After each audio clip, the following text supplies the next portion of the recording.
Hey guys and gals, it's the projectile hobbyist. Today, what I'm going to be covering is some of the options that I rotate through in terms of firearm, holster, the clips on those holsters, and belts that may or may not be important for you, and some other options as well.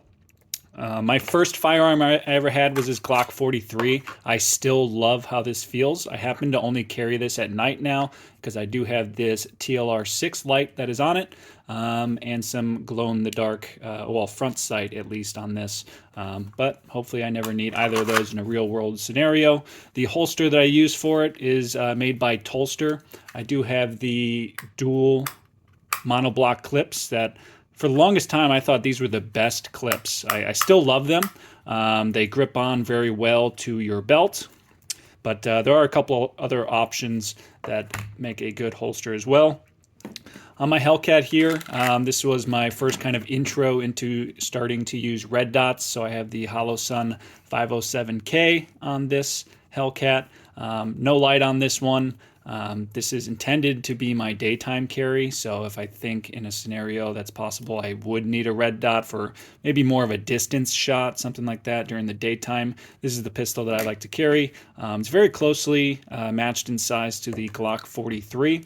But the holster I have for this one is made by Vetter. The clip's a little bit different. It is adjustable as well, so while it's sitting on your appendix, in my case, you can adjust that clip so that it's more comfortable on how you have it positioned.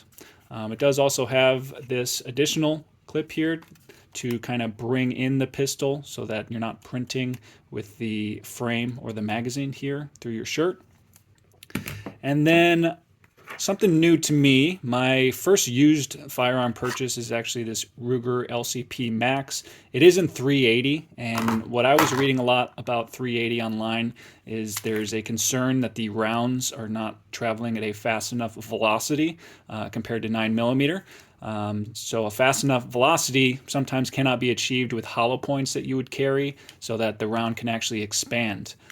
In another video, I'll probably cover why I still trust a 380 to defend myself with, but just to give you the short of it, it depends on the round that you're using. So I actually don't carry hollow points in this. I am a big fan of the Underwood Extreme Defender rounds. I highly recommend that you watch some videos on those in terms of them being able to shoot through wood, auto glass, just having more penetration and more expansion. They don't actually expand, but more expansion, wound expansion than a traditional hollow point. Those Underwood Extreme Defenders tend to be all that I carry. And then I love this tiny little pistol here. I added some grips. That's about it to it for what I call my summer suit and athletic attire. So in the summer, I typically am carrying this in a little pocket holster. This holster is actually made by Vetter. It's their pocket locker. Comes with a little thumb tab here, so if it's in your pocket, you push that off, and then this hook actually grabs onto your shorts or jeans, whatever you're wearing, as you're drawing the firearm out. Additionally to that holster, I do have one that's made by Eclipse holsters here. So the reason I got this one is because if I want to carry an appendix, let's say I'm wearing basketball shorts or I'm wearing some athletic joggers, something like that, these Ulti clips hold extremely well. So I am a big fan of wearing this holster if I'm maybe wearing this on my way to the gym or in some basketball shorts, something like that. One purchase that I did make a while back. This is a clip-on belt made by Leisure Carry. This happens to be the Fleckus Talks edition. So I don't know if they're still available, but if you don't know, Fleckus Talks is the best news podcast of all time. They say so themselves. I think they have Tuesday and Friday episodes, but definitely worth checking out there. So the way this works is it uses the same Ulti clips. So imagine you're wearing sweatpants or athletic joggers. This would go on your appendix here, and then you can actually slide on your holster from there that you would normally use if you were wearing a belt. And speaking of belts, there's a couple options. I've tried maybe 5 or 6 different belts over the years, and I always end up coming back to these two. I'd say my primary is the Tenicor Zero belt. So what I love about this is it's sturdy enough. It is a 1.5-inch belt. The clip is very small as well, and once you lock it on there, it really doesn't really budge until you really want it to by just kind of twisting this clip. So once it's locked in there around your waist, it really stays on there. And then this belt here is called the Grip 6 belt. I think this is their workhorse or workman's belt. So what I like about this one is it's actually thinner, so it feels like you're wearing less, I guess we'll call it chunk around the waist.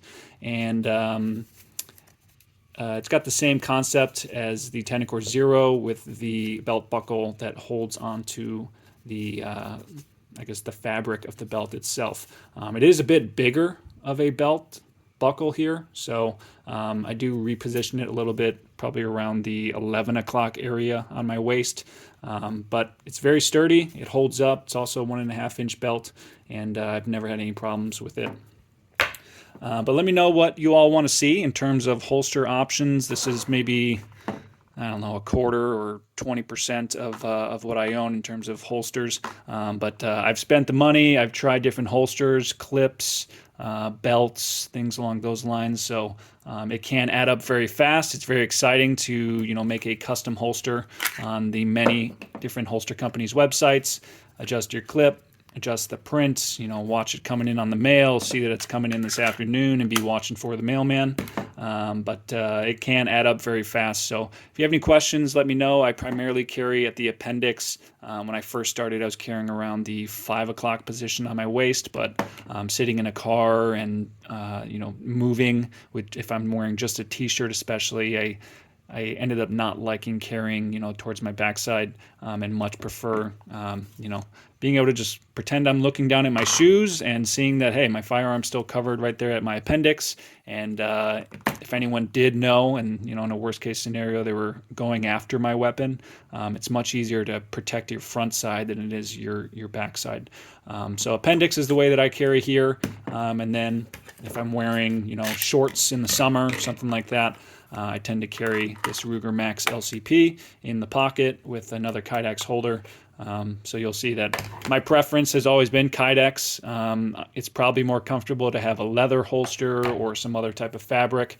I guess it's one of those things where if you see something once, which I have, where the fabric on a holster, even leather, right here, the most vital part where it covers the trigger, I've seen pictures and actually video footage as well of this kind of bends in or warps over time on leather and fabric holsters, not on Kydex.